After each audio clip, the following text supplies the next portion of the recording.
The Great Commission. So, ito yung perfect reminder ng Panginoon sa ating mga Kristiyano na hindi lang siya basta reminder sa atin just this Holy Week, pero this is a daily reminder. This is a daily command for us na ito yung kanyang iniwanang salita at ito yung kanyang gustong ipagawa sa atin. That's why we are still here sa mundong ito. Bago nag-ascend si Jesus sa heaven, yan yung sinabi niya sa kanyang mga disciples.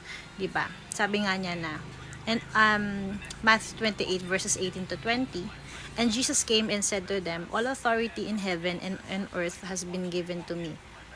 Go therefore and make disciples of all nations, baptizing them in the name of the Father and of the Son and of the Holy Spirit, teaching them to observe all that I have commanded you. And behold, I am with you always at the end of the age. Actually, this is the mission and vision. Ito yung mission ng church namin. CCF is Christ Commission Fellowship. So, naka-anchor siya.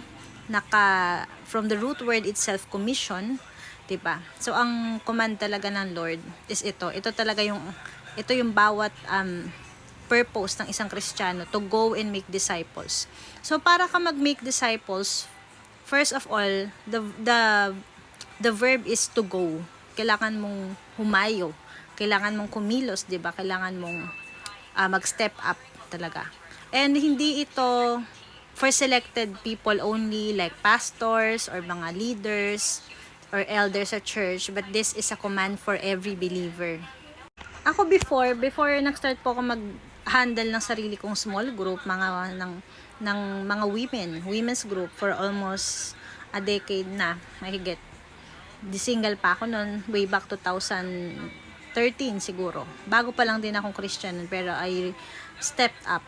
Mahirap pong mag-disciple, kasi syempre kailangan ng commitment dyan, and you really have to devote your lives talaga to lead them to walk in the Lord. At hindi po biro ang privilege na yon.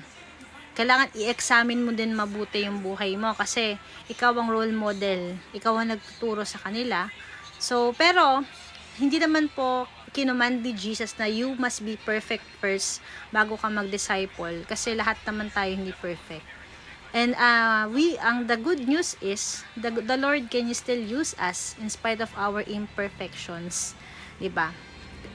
Ito imagine mo yung kanyang mga disciples, yung mga unang mga disipulo ng Panginoong Jesus, na sila yung pinakaunang ginampanan itong calling na to. First of all, si Peter, 'di ba? We know naman po yung history ni Peter, that he denied Jesus 3 times, 'di ba? Na nag-doubt siya dati kay Jesus nung time na siya yung nag-step out dun sa boat and para maglakad sa water, and then he sank, 'di ba, sa tubig. Nagkaroon siya ng doubt kay Lord, and dineny niya si Judas pala yon. Pero I mean, all of them halos naging they're all not perfect, kasi tagtakbuhan nga sila nung si Jesus ay dinakip, 'di ba? So walang natira ni isa. Only si John, Apostle John. Pero yun nga, to cut the long story short, ginamit pa rin ng Panginoon si Peter for His glory and purpose in spite of his failure. So he went and he heed to this calling ng Panginoon. Sinunod niya yung command ni God. So ito, and ito rin yung message kahapon sa CCF, 'di ba? Na because of its resurrection and Jesus is alive, may reason kung bakit yung pagkabuhay muli ng Panginoon, hindi naman, 'di ba? Di sana noon pa man, after nung nabuhay muli si Jesus, lahat ng mga sumampalataya sa Panginoong Jesus ay sinama na ng Lord pabalik sa heaven. Why are we still here? Kasi kailangan natin, tayo yung magta-transform sa world na to. Lalo na sa marami pang mga tao ang hindi nalalaman ang gospel, marami pang tao ang hindi naririnig ang tungkol kay Jesus, yung kanyang great work of salvation, yung kanyang sacrifice on the cross for humanity to save us. Marami pang hindi nakakaalam. So tayo ang mga delegates, tayo ang tinawag, tayo ang kailangan gampanan ng itong tungkulin ito. Minsan actually na-overlook natin yan. Kasi na-realize ko lang, pagka nakakilala ka kay Lord, para bang nafo-focus na yung iba sa, ay, dahil na kay Lord na ako, maging maayos yung buhay ko, ibe-bless ako ng Panginoon. Hindi ganyan yun. Hindi siya prosperity gospel, guys. Kailangan nating mag-sacrifice, kailangan nating gawin what we have to do. Hindi ba dali ang buhay Kristiyano? Kasi kailangan mo ng full commitment. You have to make a lot of sacrifices. Kung ang Panginoong Jesus nga ay nagsakripisyo ng lubos para sa atin. So tayo, ito lang hinihingi ng Lord for us na gawin. And actually, this is not selective. Ito ay command. Imperative ito. So, lahat tayo ay obligado. Diba? Minsan, dati ganyan din ako. Parang hindi ko kaya to. Hindi ko kaya mag-disciple. Kasi, anong tuturo ko sa kanila? Parang hindi ko kaya magsalita. Baka hindi naman sila makinig. Pero, kasi nagde-depend tayo sa strength natin. Di ba sinabi ni Jesus sa Acts 1:8, you will receive great power when the Holy Spirit comes on you. And we just have to ask, di ba? And once tinanggap natin si Jesus, ando na yung power. Ibinibigay na niya agad sa atin yung Holy Spirit. At yun ang tutulong sa atin para magawa yung kalooban niya. I-share mo lang naman basically, kung ano lang yung, paano ka naligtas. Mama. Para maging magaan yung pag-share mo ng gospel. Para ka lang nagkukwento. Pinaka-greatest testimony is yung buhay mo. 'Di ba? Kung paano mo nakilala si Jesus, paano ka nagkaroon ng encounter or turning point sa Panginoon. Kung ano yung buhay mo noon nung wala ka pa sa Panginoong Jesus, your present life now na kay Lord ka na. Ano yung mga pagbabago? Yun lang. And actually, sila mismo ma-amaze sila. Ay, totoo nga, na talagang kumikilos pala ang Diyos sa buhay ng isang individual o isang believer. So, yun ang best story that we could ever share is yung transformed life, is yung life natin, how we encounter Jesus. So, hindi ka walang maikukwento. Meron kang maikukwento yung sarili mong buhay, di ba? Kaya nga natin sinishare kasi naranasan natin si Christ. So, dati yun din, sabi ko, ay, madali lang pala kasi parang, lalo nun, dami ko pinagdaanan nun.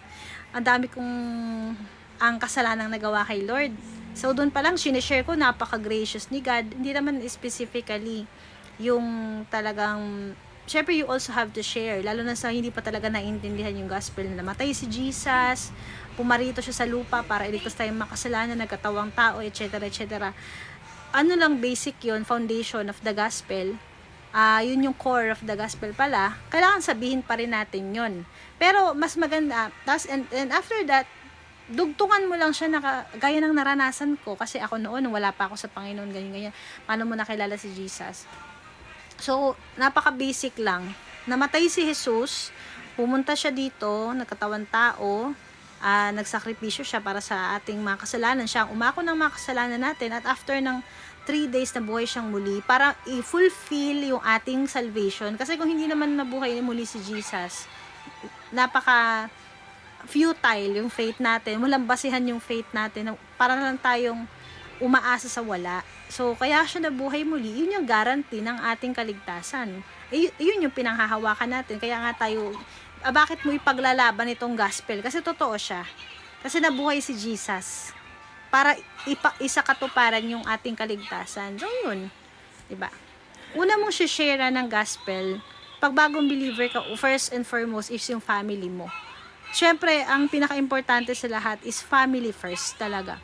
Yung biological family mo ay masarap din kung sila ang maging spiritual family mo kasi magkakasama kayo till eternity.